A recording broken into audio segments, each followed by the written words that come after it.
ये IIT JEE advance के 2020 paper में पेपर 2 के अंदर आया है। ठीक है, अब ये क्वेश्चन देखने में इतना बड़ा एंड डरावना लग रहा है, बट ये उतना डिफिकल्ट क्वेश्चन नहीं है। ठीक है, देखने में डरावना लग रहा है।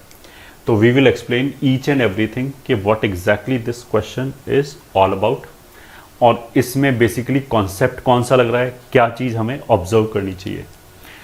तो सबसे पहले तो देखो, ये तो हमने पहले बता रखा है कि ऐसे करके बाइनोमियल कोफिशिएंट भी लिखते हैं। तो अगर ऐसे लिखा है s, r, तो ये तो बेसिकली जो ऐसे लिखा है उसने SR, that is nothing but SCR। और हमें ये पता है कि S factorial upon R factorial S minus R factorial ये होता है, ये ठीक है। बट R जो है वो S से बड़ा नहीं होना चाहिए। अगर R S से बड़ा है तो ये अनडिफाइन हो जाएगा। तो बस उसने यही बोला है कि अगर R S से छोटा है तब तो कोई बात नहीं, ये सिंपल SCR ही है। R अगर S से बड़ा हो जाए तो 0 हो गया। ठीक है, तो मतलब अनडिफाइन हो गया तो 0 हो गया, बस इसने ये बोल दिया। अब क्वेश्चन आगे पढ़ते हैं। For positive integers m and n let g(m(n) comma this. तो सबसे पहले तो हमें यह समझना चाहिए कि g(m(n) का मतलब क्या है। देखो, हमने क्वाड्रेटिक में ऐसे पढ़ा है कि fx बराबर ax² plus bx plus c।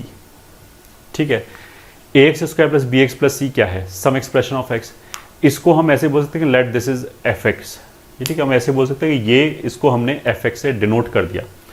तो डिनोट करने का फायदा क्या है, क्यों करते हैं, ताकि मेरे को इतना बड़ा एक्सप्रेशन बार बार ना लिखना पड़े। तो when ever I will write fx, तो उसका मतलब क्या लिखा होगा, ये लिखा हुआ है कि ax² plus bx plus c लिखा हुआ है। तो कहीं पे भी if I right f of 2, तो कुछ नहीं, x की जगह इसमें 2 रख दो, तो ये 2 रखेंगे तो ये कितना हो जाएगा 4a plus 2b plus c। उसी तरीके से अगर मान लिया हमारे पास ऐसे लिखा है y², ये एक्सप्रेशन ऑफ x था, इसलिए मैंने इसको क्या बोल दिया fx। ये x² plus 3xy plus y², इसमें दो वेरिएबल दिखाई दे रहे हैं, it is expression of x and y। तो कुछ भी नहीं, इसको हमने बोल दिया f of x, y। They are 2 variables. और अगर मान लिया मेरे को f ऑफ 2,5 लिखना होगा, तो इंट्यूटिवली तुम बता सकते हो कि क्या हो रहा होगा। x की जगह आई विल पुट 2, y की जगह आई विल पुट 5। तो x की जगह 2 रखा और y की जगह 5, तो this will be 3 into 2 into 5, y की जगह 5, तो ये 25, तो ये हो गया 30, तो ये हो गया 4 प्लस 30 प्लस 25। ठीक है, तो ये कितना हो जाएगा 59। S2,5 का मतलब ये है। तो अब तो तुम अपनी तरफ से सोच सकते हो कि अगर मान लिया f x y z लिखा है, तो this is nothing but some expression of x y z। मतलब आगे जो एक्सप्रेशन लिखा होगा, हो सकता है कुछ ऐसे लिखा x² plus y² plus z² minus 2xy minus 2yz minus 2zx। कुछ जरूरी नहीं है कि सिमेट्रिक हो, ऐसे 3 हो गया प्लस 5 हो गया, ये भी चलेगा। तो some expression of x y z, तो उसके लिए हमने तीन वेरिएबल यूज कर लिए f के अंदर। fx मतलब expression of x, f of x, y मतलब expression of x and y, और f of x, y, z मतलब expression of 3 variables x y z। ठीक है, so with this background now let's move to this question. अब एक बार, अभी तक मैंने क्या बताया, दिस इज नथिंग बट हमारा सिंपल बाइनोमियल कोफिशिएंट NCR। तो ये SCR लिखा है, बस और कुछ नहीं है। तो इसने डिफाइन किया, इसने बोला कि अगर R S से बड़ा होगा तो बस 0 होगा, उसके वो डिफाइन नहीं होगा, उसकी जगह 0 लिख लो, ये बोला है। ये ठीक है। अब हम यहाँ पे आते हैं Gm(n). तो उसका मतलब क्या है कि ये वाला जो एक्सप्रेशन है, ये m और n का कोई एक्सप्रेशन होगा। ठीक है, may be it is something like m² plus n², हो सकता है m² प्लस 4n आ जाए, तो कोई m और n का एक्सप्रेशन है, वो इसने Gmn बोला है। ऑप्शंस में सब कुछ g के टर्म्स में लिखा है कि g इतना इसके बराबर है, ये इसका इतने बराबर। तो अल्टीमेटली मेरे को यही इवेल्युएट करना है, मेरे को यही सिग्मा निकालना है। वो तो तुम्हें दिख भी रहा है कि देखो, इसमें जो सिग्मा है, जो समेशन वेरिएबल है, वो क्या है p। p की वैल्यू हम 0 से m प्लस n तक रखेंगे। तो जब p की वैल्यू 0 रखा, 1 रखा, 2 रखा, 3 रखा, 4 रखा, ऐसे m प्लस n तक रखा, तो p नाम की चीज़ तो गायब ही हो गई। अब अल्टीमेटली जो आंसर हमारा बचेगा वो m और n के टर्म्स में बचेगा, इसीलिए Gm(n) बोला गया है। ठीक है, अब हम अंदर आते हैं। ये लिखा है f of m n p, तो इसका मतलब क्या है, some expression of f m n और p। f of m n p का मतलब क्या है कि ये m n और p के टर्म्स में कुछ एक्सप्रेशन लिखा होगा। ठीक है, अपॉन डिनोमिनेटर में ये लिखा है n plus p c p. This is nothing but NCR वाली चीज लिखी है, n plus p c p ऐसे लिखा हुआ है, ठीक है। तो ऑफ कोर्स GMN निकालने के लिए मेरे को ये सिग्मा चाहिए, ये सिग्मा निकालने के लिए ये तो एनसीआर वाले फॉर्म में मेरे को पता है कि क्या लिखा है, फैक्टोरियल वेक्टोरियल में लिख सकते हैं इसको, बट f क्या है, f तो मेरे को चाहिए होगा ना, तभी तो हम सिग्मा निकालने की सोचेंगे। तो वो इसने आगे डिफाइन किया है कि f जो है वो बेसिकली ये समेशन है। तो हमारा क्वेश्चन बेसिकली यहां से चालू होगा कि मेरे को पहले ये समेशन निकालना है, ठीक है, उसको उठा के इसमें रखेंगे, फिर इसको सिंप्लीफाई करके फिर इसका समेशन निकालना है, वो GM, N हो जाएगा बस। फिर उसके बेसिस पे जो GMN आएगा उसके बेसिस पे हम ये देखेंगे इन चार ऑप्शंस में से कौन सा करेक्ट है। ये क्वेश्चन का स्ट्रक्चर है। तो हम यहां से चालू करते हैं, ठीक है। कहां से चालू करते हैं? f of m, n, p is sigma i बराबर 0 से लेके p तक। अब ऐसे लिखने की बजाय हम इसको ऐसे लिख लें, MCI, फिर ये दूसरा टर्म हो जाएगा n plus 1 CP, n plus I C P into P plus N C P minus I. ये हो गया, ठीक है। अब देखो इसमें अगर केवल दो टर्म होते, ये टर्म नहीं होता, तो फिर जो हमारा टाइप 1, टाइप 2, टाइप 3 है उसके फॉर्मेट में लाने की कोशिश करते इसको, ठीक है, कि टाइप 1 लगेगा या टाइप 2 लगेगा, टाइप 3 लगेगा, उस तरह की चीज़ हो गई, ठीक है। तो इसमें बेसिकली कॉन्सेप्ट ही ये है कि ये जैसे इसमें यहाँ पे समेशन वेरिएबल क्या है? आई, ठीक है। एम, एन और पी तीनों चीज़ इसके लिए कांस्टेंट है, ठीक है। इसमें केवल समेशन वेरिएबल क्या है? आई। किसका वैल्यू चेंज हो रहा है? आई का, वो 0 से लेके p तक जा रहा है। तो इसमें हम i वाली कोई सी भी चीज़ को बाहर नहीं निकाल सकते, p वाली चीज़ हुई, m वाली चीज़ हुई, n वाली चीज़ हुई, उसको बाहर निकाल सकते हैं, ठीक है, अगर कोई भी टर्म आ जाए तो, ठीक है। तो लिखा इसको हमने i बराबर 0 से लेके p तक, MCI, इसको ऐसे लिखा रहने दिया, अभी इसको लिखा तो ये हो जाएगा n plus I factorial upon p का फैक्टोरियल, इसका डिफरेंस वो हो जाएगा n plus I minus P, ये हो गया, इनटू ये हो गया p plus N factorial upon p minus I का फैक्टोरियल, और इसका डिफरेंस, इसमें से इसको घटाया, तो जब इसमें से इसको घटाएंगे p कैंसिल हो जाएगा, माइनस माइनस प्लस हो जाएगा, यह आ जाएगा n प्लस आई फैक्टोरियल। तो देखो जो समेशन वेरिएबल है वो यहाँ पे भी है, यहाँ पे भी है। तो ये बेसिकली किस कॉन्सेप्ट को एड्रेस कर रहा है कि ये और ये देखो सेम आ गया, ये कैंसिल हो गया, ठीक है। और अब इसमें से देखो कि हम बाहर क्या क्या निकाल सकते हैं। इसमें कहीं आई नहीं है, बाहर निकाल दिया, इसमें कहीं आई नहीं है, बाहर निकाल दिया। So this is equals to, ये आ गया p plus n upon p factorial, इसको तो बाहर निकाल दिया, सिग्मा i बराबर 0 से लेके p तक, MCI एज इट इज रहेगा, इनटू यहां क्या बचा 1 अपॉन, ये तो बाहर ही चला गया, ये हो गया n plus I minus P factorial p minus I, ठीक है। अब तुम याद करो, हमने बाइनोमियल कोफिशिएंट में ये बताया था कि NCR जो है वो n फैक्टोरियल होता है, r फैक्टोरियल होता है एंड n माइनस r होता है, और हमने ऐसे ही बोला था कि इन दोनों का सम ये होता है। इफ़ यू रिमेंबर हमने कुछ ऐसे भी बताया हुआ कि यहाँ प्लस मान लिया ऐसी चीज़ अपॉन स्टार और दूसरे फैक्टोरियल में ऐसे फ्लावर, तो स्टार फ्लावर और उनका सम ऊपर होता है, तो ये ऊपर आ जाएगा, और इन दोनों में से यहाँ पे किसी को भी लिख लो, क्योंकि NCR और NCN माइनस आर बराबर ही होता है, वो वाली चीज़ यूज़ करके। तो उसी हिसाब से अगर मैं देखूँ इसका और इसका सम क्या होगा, ये i माइनस पी है, ये p माइनस आई है, तो इसको जब ऐड करेंगे तो i माइनस पी और p माइनस आई तो कैंसिल हो जाएगा, सम कितना आएगा n, which is a constant. Sigma के लिए n एक कांस्टेंट है, तो अगर इन दोनों का सम वाला फैक्टोरियल मैं ऊपर क्रिएट करूं तो ये NCR की फॉर्म में आ जाएगा, क्योंकि इन दोनों का सम कांस्टेंट है। तो हमने क्रिएट किया ऊपर, ये हो गया p plus n upon p factorial, sigma i बराबर 0 से लेके p तक, MCI इंटू यहां पे हमने क्या किया, इन दोनों का सम जो है, इन दोनों फैक्टोरियल का जो सम है वो n आ रहा है, इसलिए मैंने n से मल्टीप्लाई किया एंड डिवाइड किया p माइनस आई। ठीक है, ये तो मल्टीप्लाई किया, डिवाइड क्या किया, बिकॉज n फैक्टोरियल कांस्टेंट है तो मल्टीप्लाई किया, जो नीचे डिवाइड किया उसको बाहर लिख दिया, ऐसे आ गया।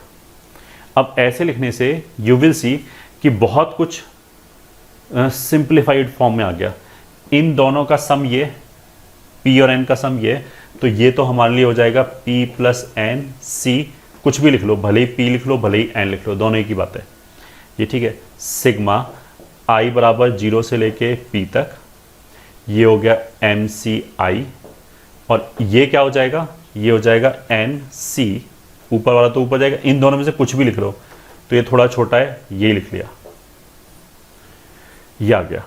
ठीक है, तो बेसिकली ये किस कॉन्सेप्ट को हमें बता रहा है, किस कॉन्सेप्ट का ये एग्जाम्पल है कि यहां पे देखो दो सी वाले टर्म थे, उनको हमने फैक्टोरियल में ओपन किया, कट पिट के वो एक सी में कन्वर्ट हो गया। ये एम सी आई तो वो यहां से ऐसे ही चला आ रहा है, ये जो दो टर्म थे कट पिट के एक टर्म में आ गया।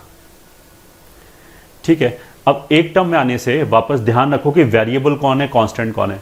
वेरिएबल आई है, समेशन वेरिएबल आई है, बाकी सब कांस्टेंट है, पी हो, एम हो, एन हो, सब कांस्टेंट है। इसमें आई वेरिएबल है, तो इसमें देखो हमारा शॉर्टकट लग जाएगा टाइप 3 वाला। ये कौन सा समेशन हो गया, टाइप 3। टाइप 3 में शॉर्टकट क्या था कि अगर लोअर सबस्क्रिप्ट का सम कांस्टेंट हो जाए तो इसमें आई तो वेरिएबल है, ये तो चेंज हो रहा है, बट अगर मैं इन दोनों को ऐड करूं, लोअर सबस्क्रिप्ट को अगर हम ऐड करें, उनका सम कांस्टेंट आ जाए, तो इन दोनों का सम कितना आ रहा है, P, which is a constant. Constant है तो बढ़िया है, फिर तो जो हमारा शॉर्टकट होता है आंसर लिखने का कि ऊपर वाले को सम करो नीचे वाले को सम करो तो आंसर आ जाएगा डायरेक्टली, वो लगा सकते हैं, तो लगा दिया। So this is equals to p plus N C P into, अच्छा ऊपर वालों को सम किया तो वो आ जाएगा m प्लस एन सी, इन दोनों को सम किया वो आ जाएगा p, तो ये आ गया हमारा p plus N C P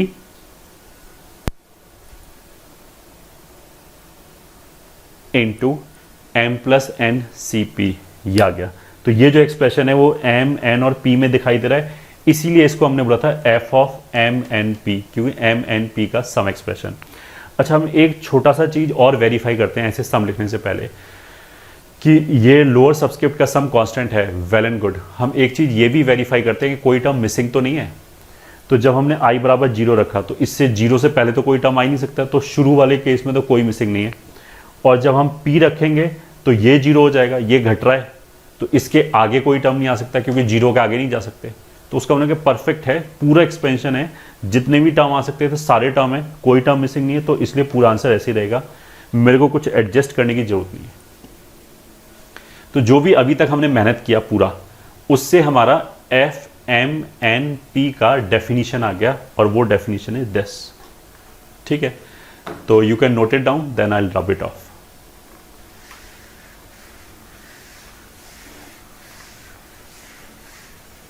ठीक है, हमारा एफ एन ये कितना आ गया, यहां लिख लेते हैं, एम एन पी कितना आ गया, p plus N C P into m plus N C p, ये आ गया।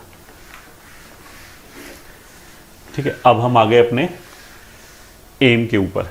ये चाहिए था हमें, जी एम कॉमा एन चाहिए, is equals to sigma p बराबर 0 से m प्लस एन, ऊपर f लिखा है तो इसकी वैल्यू अब सब्सटीट्यूट कर दी, p plus N C p m plus N C p whole divided by, इसको भी ऐसे लिख सकते हैं c के फॉर्म में, n plus p c p. अब देखो ये दोनों मैच हो गया, ये तो बहुत अच्छी बात होगी, ये तो सीधा सीधा ही कैंसिल हो गया। तो this is equals to sigma p बराबर 0 से m प्लस एन, और ये हो जाएगा m plus N C p, एक c बचा बस कट पिट के। ठीक है, अब ये क्या है, दिस इज इक्वल्स टू, ये तो P जो है इसको R की तरह देखो, ये तो NCR का सिग्मा लिखा हुआ है, तो ये तो बाइनोमियल कोफिशिएंट का सम हो गया, जो 2n वाला फॉर्मूला है वो आ जाएगा पिक्चर में। अगर मैंने P बराबर 0 रखा तो it will be m plus N c 0, ठीक है, तो 0 से चालू हो रहा है, कोई टर्म मिसिंग नहीं है। और P बराबर m प्लस एन रखेंगे तो ये हो जाएगा m plus N c m plus n, तो अपर लिमिट तक पूरा जा रहा है। दैट मीन्स कि ये तो पूरा सीरीज आ रहा है, कोई भी टर्म मिसिंग नहीं है इसमें। तो m प्लस एन सी 0 से m plus N c m plus n तक जा रहा है, ठीक है। तो समेशन कितना हो जाएगा 2n, तो आंसर कितना हो जाएगा 2n का काम ये कर रहा है, तो यही हो गया m प्लस एन। तो इतनी मेहनत करने के बाद हमारे पास क्या रिजल्ट आया, ये g m कॉमा n is equals to 2m plus n, ये रिजल्ट आया, ठीक है। अब हम ऑप्शन चेक कर सकते हैं। पहले में उसने क्या बोला, जी एम कॉमा एन बराबर जी एन कॉमा एम, ठीक है। तो जी के अंदर जो भी लिखा है उनको हमने जोड़ के 2 की पावर में लिख लिया। तो जी एन कॉमा एम क्या हो जाएगा, अगर जी एन कॉमा एम पूछा जाए तो हम क्या करेंगे, 2 की पावर में एन और एम को जोड़ दिया, तो ऑफकोर्स ये दोनों बराबर ही है, तो उसका मतलब क्या है कि ए ऑप्शन करेक्ट है, ठीक है। दूसरे वाले में क्या लिखा है, g m comma n plus one and g m plus one comma this. अभी मैंने क्या बोला कि जैसे बी ऑप्शन हम चेक करें, तो g m comma n plus one is equals to g m plus one comma n, और जी बोला क्या है, कुछ भी नहीं, 2 की पावर में जो भी दोनों आर्ग्यूमेंट्स हैं, एम और एन को आर्ग्यूमेंट बोलेंगे, उनको जोड़ दो। तो उस हिसाब से, उस लॉजिक से ये कितना हो जाएगा, 2 पर पहला आर्ग्यूमेंट प्लस दूसरा आर्ग्यूमेंट, ये हो गया। इसी रूल से ये कितना हो जाएगा, 2 पर पहला आर्ग्यूमेंट प्लस दूसरा आर्ग्यूमेंट, ये हो गया। अब ये दोनों बराबर हैं, हाँ बिल्कुल बराबर हैं, तो फिर ये भी सही है, बी भी सही है, ठीक है। अब सी चेक करते हैं। सी कितना लिखा है, जी 2m कॉमा 2n बराबर 2 जी m कॉमा n। तो g पे हमने क्या लिखा, 2 की पावर में इनको जोड़ दो, 2m प्लस 2n, ये हो गया 2 इंटू 2 की पावर m प्लस n। इस g, 2 तो ये ऐसे ही आ गया, g की वजह से 2 की पावर में इन दोनों को जोड़ दिया, तो ये तो हो गया 2 की power m plus n plus 1। तो ये और ये बराबर थोड़ा होता है, ये तो m प्लस n प्लस 1 है, ये 2m और 2n है, तो C सही नहीं है, ठीक है। D में लेफ्ट हैंड साइड पे तो यही आ जाएगा, और जो राइट हैंड साइड पे आएगा वो कितना आ जाएगा, ये जो अंदर G लिखा है उसकी वजह से पावर को जोड़ दिया और स्क्वायर कर दिया, ठीक है। अब ये जो स्क्वायर है, ये जो पावर है और ये जो पावर, ये मल्टीप्लाई हो जाएगी, तो 2m प्लस 2n, तो ये और ये मैच कर रहा है, तो ये सही है, तो आंसर डी भी सही है, ठीक है। अब ये क्वेश्चन देखो मल्टी करेक्ट है, और बहुत सारे बच्चे मल्टी करेक्ट से उनको फियर होता है, ये ठीक है। बट इसमें यू विल सी कि मल्टी करेक्ट जैसी कोई चीज़ नहीं है, इसमें कोई हमें ABCD में से पहचानने में कोई दिमाग पे जोर नहीं पड़ रहा। मेन चीज़ था क्या, हमें फंक्शन निकालना। एक बार जब हमने फंक्शन निकाल लिया, फिर तो दिस इज चाइल्ड्स प्ले जिसे बोलते हैं ना, बच्चों का हाँ काम है ये, ठीक है। 4 ऑप्शंस में से तुरंत आंसर आ गया, तो हमारा आंसर फाइनली कितना आ गया, answer A, B and D, ये आंसर आया।